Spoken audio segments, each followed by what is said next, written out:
mentally, emotionally, or even financially, the Three of Swords reverse, pakita natin sa live. Ayan. Isang indikasyon, ito ay naka-reverse na humarap sa atin na may paghilom, may paggaling. Dumadaan na kayo sa recovery. Financial recovery ba ito? Why not? Pero iba-iba tayo ng proseso po dyan. Di kailangang mag-apply na okay ka na agad. Okay? Kung kailangan nyo munang damahin, ang kailangan damahin, iiyak ang kailangan iiyak, gawin yun. The sun is here, andito na ang energy.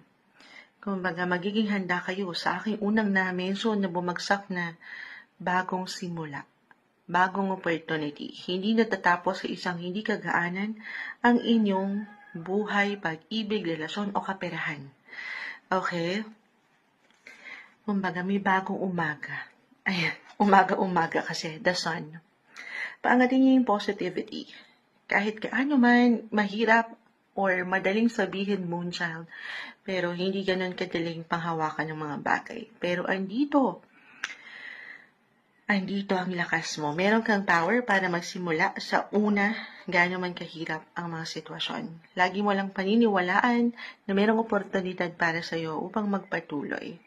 Okay?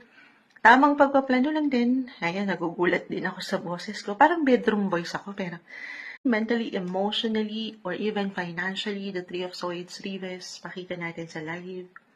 Ayan. Isang indikasyon, ito ay naka-reverse na humarap sa atin na may paghilom, may paggaling. Dumadaan na kayo sa recovery. Financial recovery ba ito? Why not? Pero iba-iba tayo ng proseso po dyan. Di kailangang mag-apply na okay ka na agad. Okay? Kung kailangan nyo munang damahin, ang kailangan damahin, iiyak ang kailangan iiyak, gawin yun. The sun is here, andito na ang energy.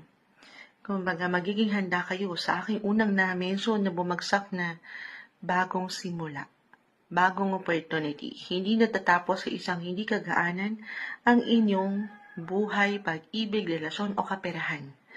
Okay? Kumbaga, may bagong umaga. Ayan, umaga-umaga kasi, the sun. Paangatin niyo yung positivity. Kahit gaano man mahirap or madaling sabihin moonchild, pero hindi ganun kadaling panghawakan ng mga bagay. Pero andito ang lakas mo. Meron kang power para magsimula sa una, gaano man kahirap ang mga sitwasyon. Lagi mo lang paniniwalaan na merong oportunidad para sa'yo upang magpatuloy. Okay? Tamang pagpaplano lang din. Ayan, nagugulat din ako sa boses ko. Parang bedroom voice ako, pero